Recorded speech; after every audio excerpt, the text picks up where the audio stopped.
अंतिम चरण की ओर है।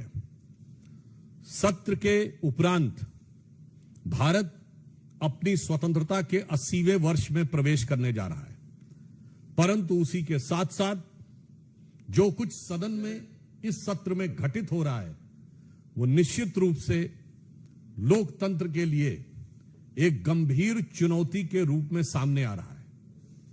मुझे लगता है हमारे संविधान निर्माताओं ने यह कल्पना नहीं की होगी कि देश के सर्वोच्च सदन को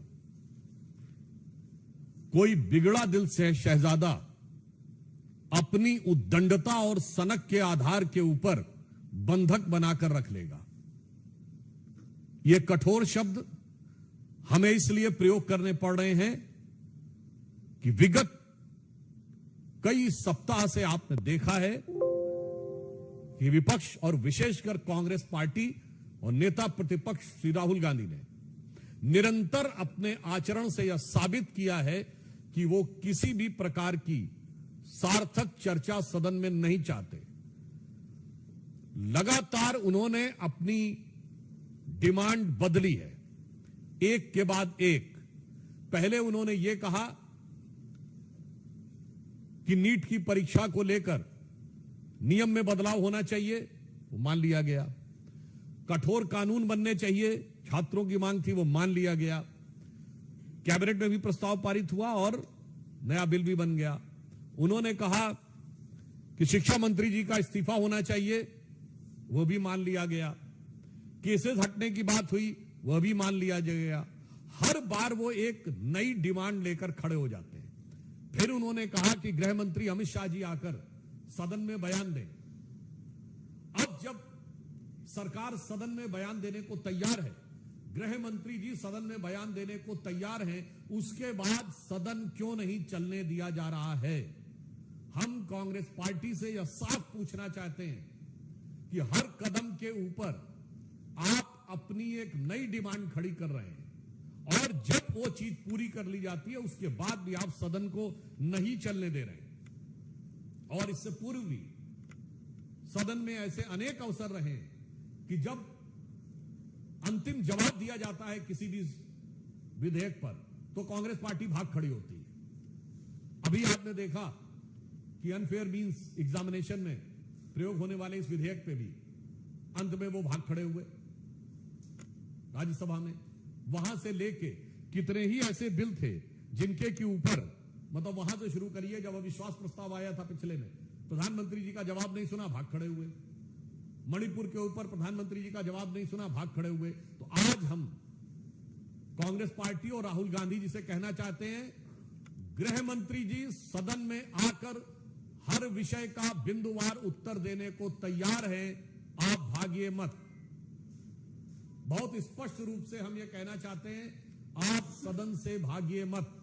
और इस समय विशेषकर जिस प्रकार का आचरण राहुल गांधी दिखा रहे हैं, उनके लिए मैं एक पंक्ति कहना चाहूंगा कि होंगे राजे राजकुंवर ये बिगड़े दिल शहजादे, और एचएम पीएम जब जब बोले तब ये सदन से भागे। तो अब मैं कहना चाहता हूं, कई बार आपका इतिहास है भागने का, हम आपको चुनौती देते हैं, आप डरिए मत, भागिए मत और सुनिए।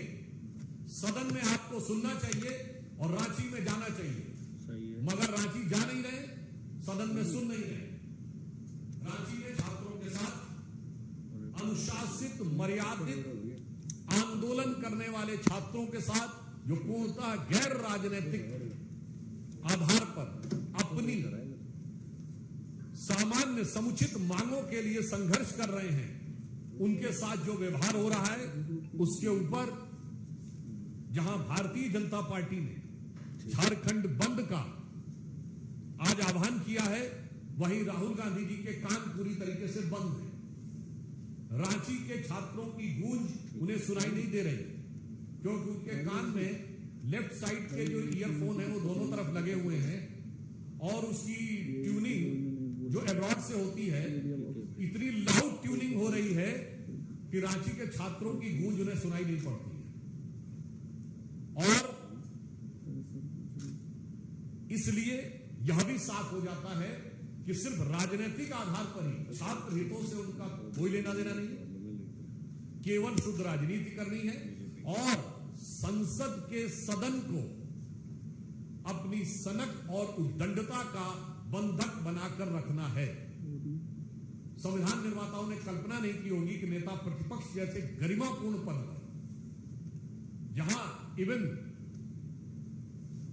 इनसे सीनियर नेता खड़गे जी राज्यसभा में, पिछली बार अधीर रंजन चौधरी थे लोकसभा में, तब ऐसा सीन देखने को नहीं मिलता था। उससे पूर्व याद करिए स्वर्गीय सुषमा स्वराज जी, अरुण जेटली जी, इवन अटल जी की सरकार के समय में सोनिया जी और डॉक्टर मनमोहन सिंह, उस समय क्या कभी ऐसा दृश्य देखने को मिलता था?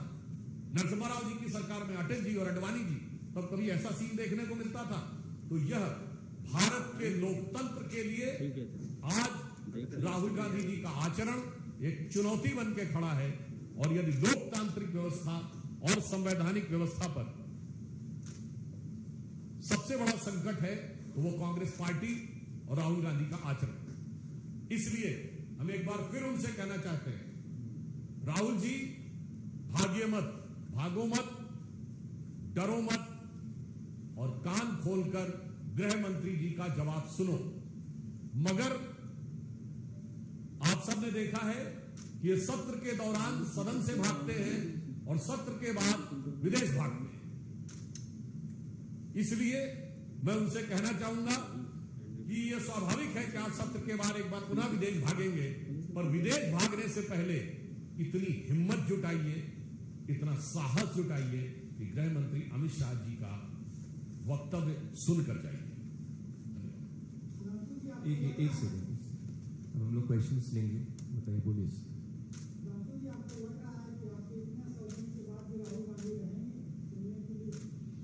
देखिए, मैंने तो आपसे कहा कि अपने आप में राहुल गांधी जी क्या करेंगे या क्या नहीं करेंगे, हम तो आउटसाइडर हैं।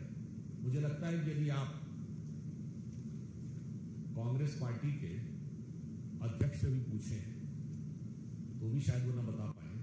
और अगर आप राहुल गांधी से भी पूछें कि कल आप सदन में क्या करेंगे, तो मुझे इस बात का संदेह है कि एआई और जेमिनी मिलकर भी शायद ये न बता पाए कि राहुल गांधी जी कल क्या करने की संभावना रखते हैं।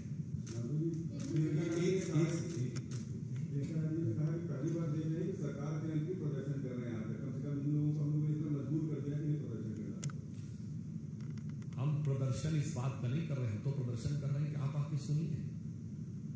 और मैं पूछना चाहता हूं, झारखंड में तो आपकी सरकार है, हम पहली बार ये देख रहे हैं कि जो सत्ता में बैठा हुआ है वो कह रहा हूं प्रदर्शनकारी छात्रों के साथ है। अरे साथ में है तो फोन उठाइए और तुरंत कार्रवाई करिए। और छात्रों की वहां डिमांड क्या है, ये मामला अलग है, वहां पेपर लीक नहीं है, वहां नौकरियों में सेटिंग करके सरकार के द्वारा नौकरियां भ्रष्टाचार के द्वारा बांटने का आरोप है। और वो क्या कह रहे हैं, सिर्फ जांच। झारखंड के साथ छात्र किसी का इस्तीफा नहीं मांग रहे, वो सिर्फ कह रहे हैं सीबीआई जांच, और वो जांच नहीं होने दे रहा है जो वो समझिए वो डरा हुआ है। तो आप समझिए इसका मतलब कांग्रेस पार्टी जो कि गठबंधन की बड़ी पार्टी है, राहुल गांधी तो बड़े भाई हैं, तो हिम्मत है तो फोन करें और कहें डरो मत, सीबीआई को जांच भेज दो। मगर इस कदर डरे हुए हैं कि जो मैंने कल बोला था कि जंतर मंतर को लेकर और कोटा से लेकर प्रयागराज तक जो दहाड़ते और चिघाड़ते हुए फिरते थे, रांची में उनके गले में घिघी बन जाती है।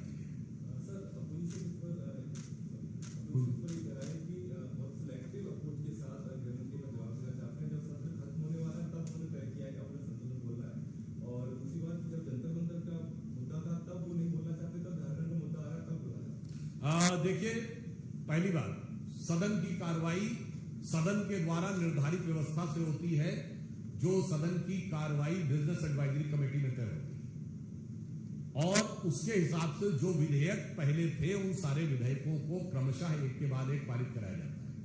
उसके बाद भी यदि आप चर्चा चाहते हैं तो उस चर्चा के लिए स्थान दिया जाता है। जैसा कि संसदीय कार्य मंत्री किरण रिजिजू जी ने कहा था कि संसदीय व्यवस्था से कार्य चलेगा, जो विधेयक हैं उन विधेयकों पर जिस मंत्री को बोलना है वो बोलेंगे, उसके बाद आप चाहेंगे तो हम बात करने को तैयार हैं। मगर मैं कह रहा हूं, कल था या आज कल था या आज राहुल जी बहस से, सुनने से, सदन से मत भाग। ये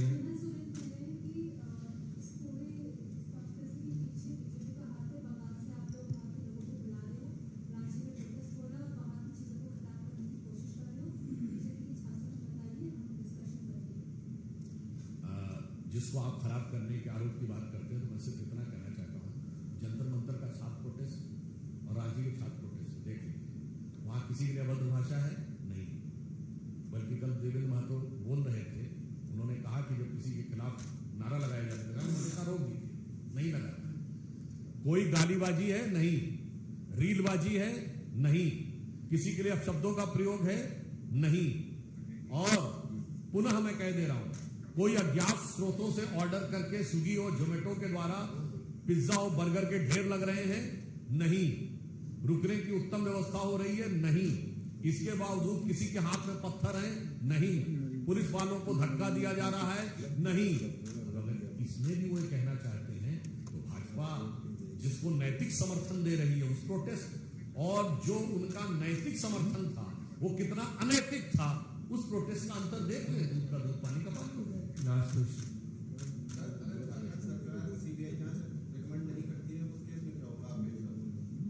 मुझे लगता है ये झारखंड सरकार के लिए और उससे अधिक कांग्रेस पार्टी के लिए और उससे अधिक राहुल गांधी जी के लिए, जो स्वघोषित छात्रों के सबसे बड़े स्वघोषित मसीहा बन के खड़े हैं, उनके लिए आज ये कसौटी है कि क्या वो अपनी सरकार को इतना भी साहस नहीं दे सकते कि वो ईमानदारी से उसकी जांच करवा सके। हाँ, ये बात जरूर हो सकती है कि अगर उनको लगे कि जांच की आंच में उनके हाथ जल सकते हैं, तो ध्यान रखना चाहिए, आपने बहुत से छात्रों का भविष्य